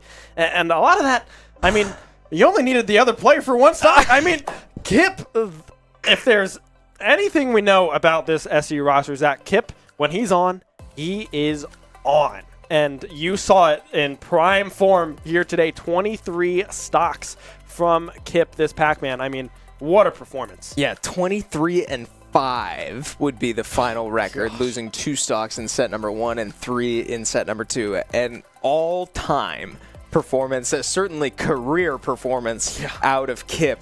I mean, just incredible stuff. And, if we're giving awards, if we're giving MVPs, the star of this game, how could it be anyone else? I don't think you will ever see a stat line that overwhelming on this broadcast, at least in the foreseeable future. Yeah, I mean, I don't see anyone else who will do something like this, just starting off these sets and just taking it away. The momentum, I mean, you saw they were having fun in those player cams afterwards, too. I mean, they were just everyone, I mean, frankly, just seemed to be having a blast just watching Kipp do what he does best, and that is confuse the enemy and take them out one by one. Yeah, I mean, I don't know. It speaks for itself. Kipp is an amazing player, but this is an amazing team, and they all, and I mean all 5 of the players on this team are more than capable of doing exactly that under the right circumstances. So this team's going places. This team's doing incredible stuff, and I could not be more proud of everything they've accomplished already. Yeah, I mean, this is week number 1 of the semester, right? They were on a pretty long break here over winter break, coming back, and this is what we're starting at? All right, sure. Let's keep the ball rolling. I mean, Tuesday, it seemed close. The players obviously very confident. Willy in that interview as well was like, it did not feel as close to us, which is definitely a good sign. But here, I mean, what? Like, what do you even say? I mean, what do you analyze other than Kipp is a god? Yeah, I mean, it's awesome to see it. And this team continues to find success at all times. So, they finished last semester so strong. They lost their first 2 sets in NECC before winning, I believe, 6 straight and then going into playoffs and winning the playoffs as well. NACE, they won 6 times and only dropped once, right? This team continues to find success and build upon it. They are not off to a slow start this semester, and boy, is it showing. Now, I do believe we have the star of the series standing outside ready to be interviewed. I believe Kipp is out there with our other Smashcaster, Kevin. You may recognize him. I'm going to throw it out to the arena. Kevin, take it away. Thank you so much, Chris and Ben. I am joined by the MVP of this crew battle up against Full Sail, Kipp. You gotta let me know, man. How are you feeling right now? I'm feeling extremely ecstatic right now, Kevin. I certainly did the best I could, and as great as I did, it is unfortunate we couldn't get the 24 stock, but I still want to say it's a team effort at the end of the day. I don't want to, take all the, rewards for it. Yeah, I get that, right? It's a team environment. And on that note, I kind of want to walk through kind of your thought process in these matches. When you start, your goal ideally is like 3 stocks. You want to knock out that first opponent and then kind of go from there. So when does it hit you that you're like, oh yeah, I'm getting a little bit more. Oh, I'm getting a little bit. Oh wait, I could go for something really special here. Like, what's running through your head in those kinds of moments? So at that point, like after I take out the first person, I just kind of like, at that point, I'm just like, okay, how much more damage can I do to the person who's going to be in second?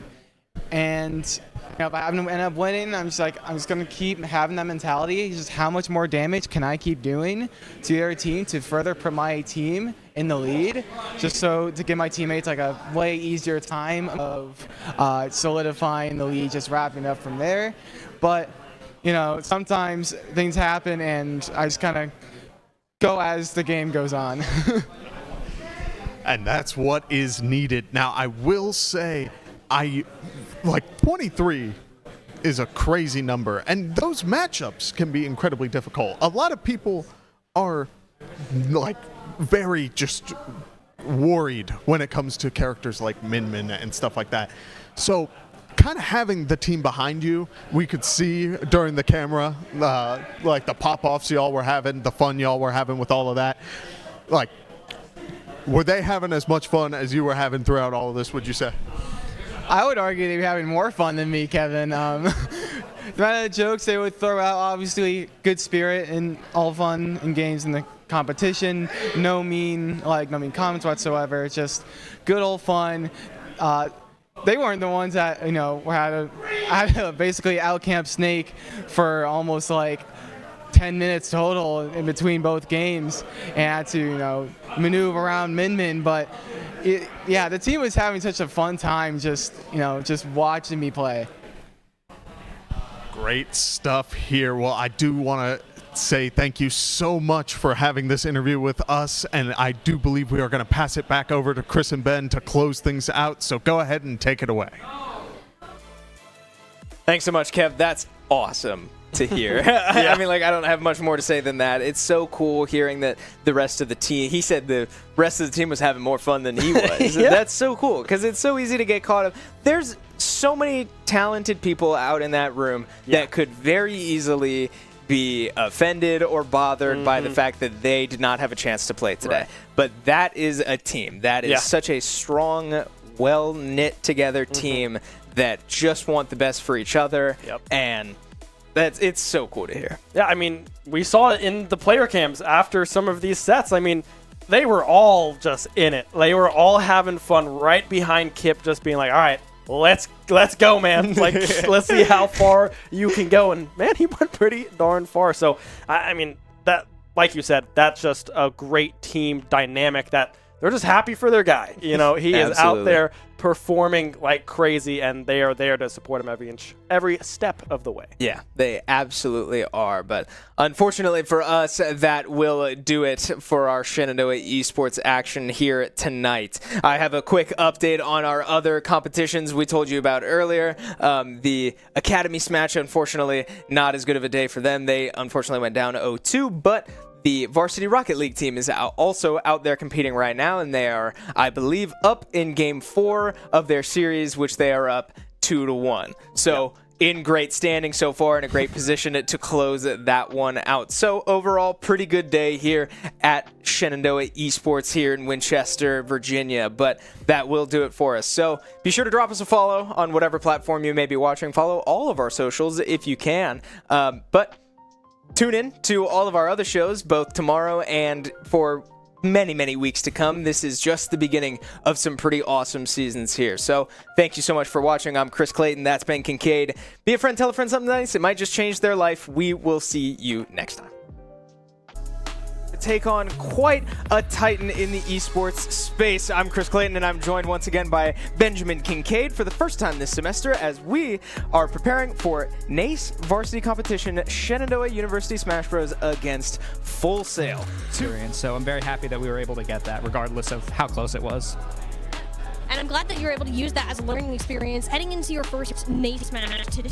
Know your faces, right? Last semester, it's the same four. We got AyeJay, Kipp, Igloo, and Willy here. Igloo being our team captain on that Yoshi, Willy on that Terry Kazuya combination. Kipp, I mean, his Pac-Man is close to impossible to stop sometimes. Then AyeJay on that Falco, that coverage as well. And then we have the subs as well. We have FarRhombus on that Jigglypuff, who played on Tuesday and looked pretty darn good at the beginning of this semester. I mean, Igloo even mentioned that, yeah, this player is pretty interchangeable anywhere in our lineup.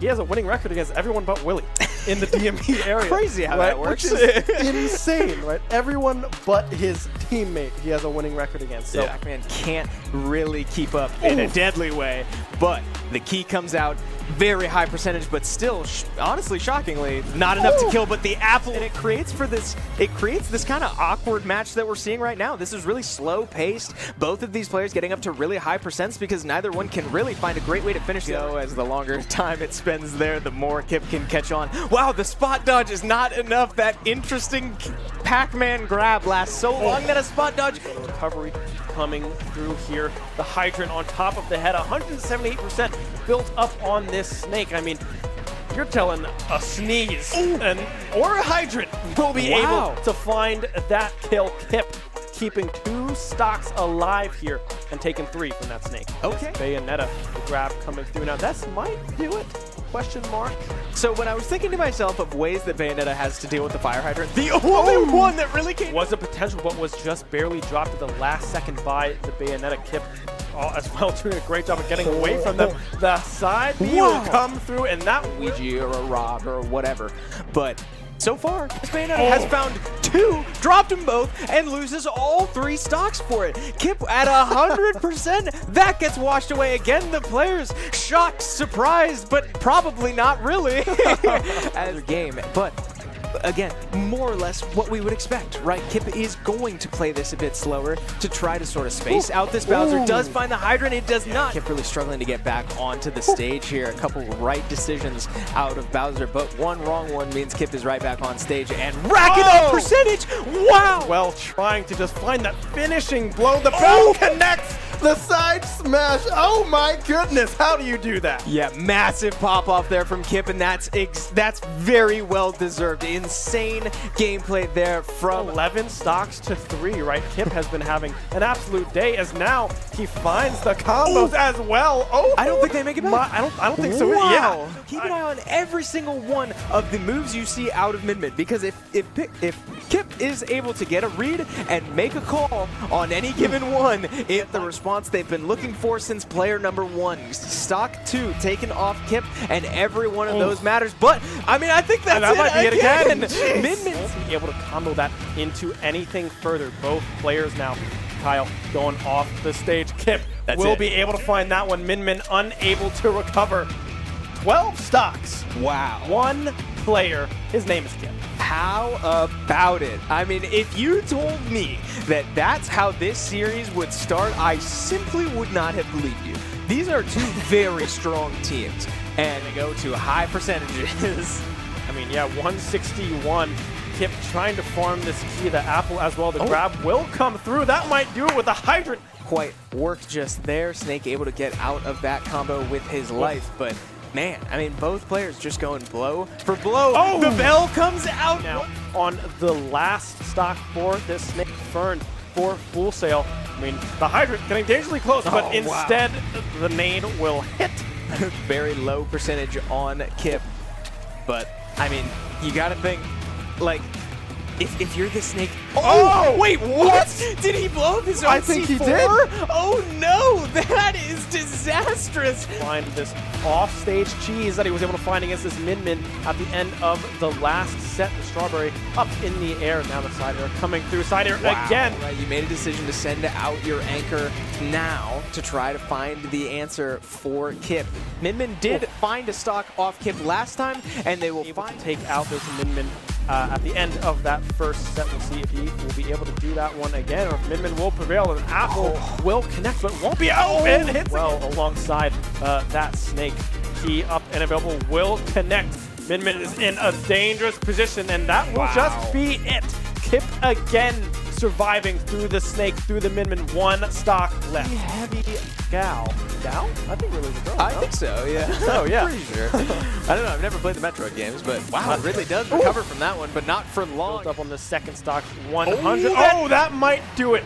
Oh, he's still alive. All right, Kipp. Well, I think he's fine. I think he's good. I think he gets the recovery all the way through here somehow. I mean, that was pretty darn close, and now the Ridley finding themselves in a little bit of a precarious position. The hydrant, but Full Sail so close, and they just might not be able to do it. Kipp walks away with 150% added to the ticker. I think that puts us up to like 600% now. This is getting ridiculous. Heavy character, deceptively for how fast and mobile this character is, but extremely heavy, still very hard to kill. 3 stocks left in his favor, but what? Ledge guard, the head guard. Yeah, great option there from the Bowser to cover the ledge with the up B, but out of and gets caught with the down air. 1 stock left on the Congo. He finds the side B, goes up to the platform. Is it enough? It's not! Kipp is still alive. Any hit should do it from here. Bowser hits extremely hard. He gets caught in the side B once again. Center stage, though. He didn't go to the platform. It's not enough. 156% can Congo finish the job. Can Kipp get 24 stocks in a day?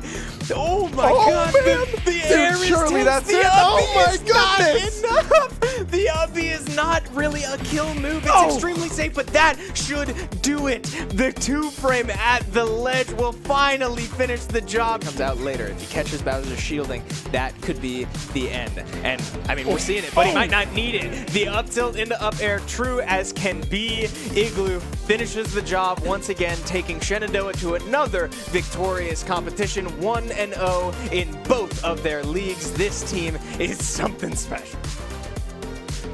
Thank you so much, Chris and Ben. I am joined by the MVP of this crew battle up against Full Sail, Kipp.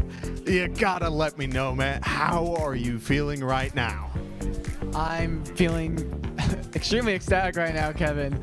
I certainly did the best I could, and as great as I did, it is unfortunate we couldn't get the 24 stock, but I still want to say it's a team effort at the end of the day. I don't want to, take all the rewards for it. Shenandoah University is a big little university rising. With 22 Division III sports teams, over 200 areas of study, Over 300 annual performances, an elite academic esports program, Nationally ranked health professions programs, one of the biggest university presences on Broadway. immersive AR and VR learning programs, Cybersecurity and computer science programs, and innovative undergrad and graduate programs. all at a place that cares for you. Shenandoah University is the big little university rising. Find out more at su.edu/rising. We have the Esports Arena right here on campus in Winchester, Virginia, and this facility acts as the hub for all esports activity at Shenandoah University. Students are able to use this space not just for competition and practices, but also as a living learning community and a sandbox for them to come and explore and practice and try out things related to and through esports in the gaming industry, so that they're getting that hands-on learning and the skills necessary to help them find a career by the time they graduate. We also have the professional level broadcast production booth, where we do all of our broadcasting and production, from casting of our games that we play right here on campus to working with outside entities to record footage for them as well. In addition to the space that we have here in the Esports Arena is the Esports War Room. Our students get to use that space for studying, but also outside projects. So our students get to use this space for professional development and the academic side of our esports program, which is such a critical component to go with that competitive element that we have. So we combine all of our facilities at Shenandoah University with competition, community, and career preparation. We have over 250 days of programming, and there's something for everybody, and we want you to be part of it.